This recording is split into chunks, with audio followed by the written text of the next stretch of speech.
Hello and welcome back to another week in new genre books. Thanks for stopping by. We're always glad to have you here. My name is Amelia, and from Locus magazine, I'm about to tell you the top new science fiction, fantasy, and horror books being published the week of July 11th, 2023. I've got links for timing if you want to skip to your favorite category, be it science fiction, fantasy, or horror. Starting with science fiction books this week, we have 6 science fiction titles being published. From Kemi Ashingiwa, we saw The Splinter in the Sky, out from Saga Press in hardcover, ebook, and audio. This is a science fiction space opera novel. The dust may have just settled in the failed war of conquest between the Holy Valberon Empire and the Omnirish Republic, but the last emperor's surrender means little to a lowly scribe like Enitan. All she wants is to quit her day job and expand her fledgling tea business, but the tea, I guess, gets spilled when her lover is assassinated and her sibling is abducted by Imperial soldiers. Enitan abandons her plans and gets herself to the Valbaran capital for vengeance, to free her sibling and perhaps even secure her homeland's freedom. From the interview with the author in the July issue of Locus. I wanted The Splinter in the Sky to be a serious book, or I felt that in order to be taken seriously, in order for this book to mean something, that it had to be painful. The idea that suffering means more than joy or happiness is a common misconception in the genre, or perhaps in writing generally. I didn't necessarily want to write something more emotionally varied when I was starting out, but it became that way organically. In trying to build a realistic world and cast of characters, I realized no one is just grim and angry and sad all the time. Rage and sorrow do not comprise the totality of life. From Jessica Mary Best, we saw Stars Hide Your Fires, out from Quirk Books in hardcover, ebook, and audio. This is a young adult science fiction locked room mystery novel set on a royal space station. A wanted thief, a murdered emperor, a killer loose on the station.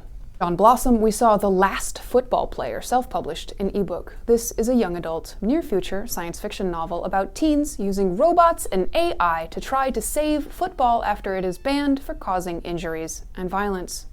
From Alicia Dow, we saw A Song of Salvation, out from Inkyard Press in hardcover, ebook, and audio. This is a young adult science fiction novel about a reincarnated god and a grumpy pilot on a mission to save a space DJ and stop an intergalactic war.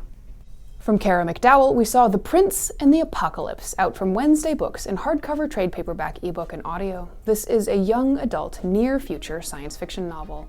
An American teen stranded in London is forced to team up with the British Crown Prince if she wants to make it back home before the end of the world.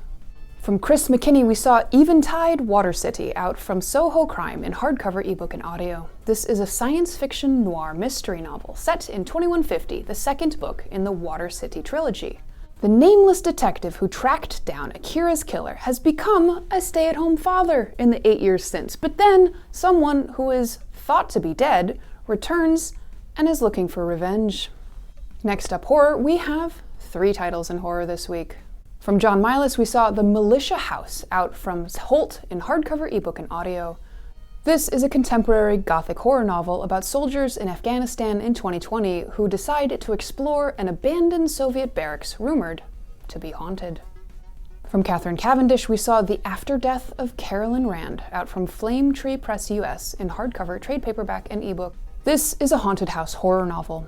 At a weekend house party at ancient Canonbury Manor, Ollie is caught up in the life of Carolyn Rand, a famous singer from the late 60s who reportedly killed herself in that house.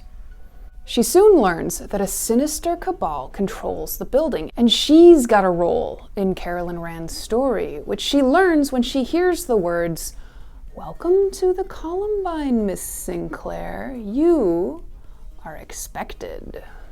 From Alex Woodrow, we saw Whisperwood, out from Flame Tree Press UK in hardcover, trade paperback, and ebook. This is a horror novel. When curious nomad Anna hears about Whisperwood, a town that's not on any maps, that nobody goes to, and nobody comes from, she sees an opportunity to hide from her violent witch-hunting ex. Next up, fantasy, we have 6 titles this week. From Anthony Ryan, we saw The Traitor, out from Orbit US in trade paperback, ebook, and audio. This is a fantasy novel. It's been a long journey for Alwyn Scribe. Born a bastard and raised an outlaw, he's now a knight and the most trusted advisor to Lady Evadine Corlane. Together, they've won countless battles and helped to bring order to a fractured kingdom. Yet, Evadine is not the woman Alwyn once knew. Puritanical fury increasingly is replacing her benevolent faith, and Alwyn begins to question what her true motives really are. As the kingdom braces itself for one final battle, Alwyn's conscience fights its own war with his heart. Now more than ever, he must decide whose side he's really on. From D.L. Soria, we saw Thief, Liar, Lady out from Del Rey UK in hardcover, ebook, and audio. This is a fantasy novel inspired by the story of Cinderella. Happily Ever After is a total scam, but at least this time the princess is the one controlling the grift, until her true love arrives and threatens to ruin the whole scheme. From Stephen Aryan, we saw The Judas Blossom out from Angry Robot UK in trade paperback, ebook, and audio. This is a historical fantasy novel, an imaginative and sprawling epic fantasy reimagining of the Mongol Empire's invasion of Persia, following the lives and treacherous journeys of 4 key figures in the heart of war. From Stephen Blackmore, we saw Cult Classic out from Daw in trade paperback and ebook. This is a noir urban fantasy novel, 9th in the series, about LA necromancer Eric Carter, whose latest task involves hunting the Oracle of Las Vegas, a literal talking head that manipulates time. From Vajra Chandrasekhara, we saw The Saint of Bright Doors out from Tor.com in hardcover, ebook, and audio. This is a post-colonial fantasy novel. The Saint of Bright Doors sets the high drama of divine revolutionaries and transcendent cults against the mundane struggles of modern life. From Julia V. and Ken Bebel, we saw Ebony Gate out from Tor in hardcover, ebook, and audio. This is a modern Asian fantasy novel set in San Francisco, the first in the Phoenix Horde trilogy. Emiko Sung must pay a family blood debt to a Shinigami by recovering the Ebony Gate that holds back hungry ghosts. Next up collections, we have 2 titles this week. From George R.R. Martin, we saw George R.R. Martin Presents Wildcards, pairing up out from Bantam in hardcover and ebook. This is an original shared world anthology. Superheroes and villains do battle over the human heart in this all-new anthology featuring stories from a wide range of contributors, all set in the Wildcards universe, where an alien virus mutates some and grants superpowers to others. From Paul Tremblay, we saw The Beast You Are out from Morrow in hardcover, ebook, and audio. This is a collection of 15 stories. Paul Tremblay has won widespread acclaim for illuminating the dark horrors of the mind in novels and stories that push the boundaries of storytelling itself. The 15 pieces in this brilliant collection, The Beast You are all monsters of a kind, ready to loudly and lovingly smash through your head and into your heart.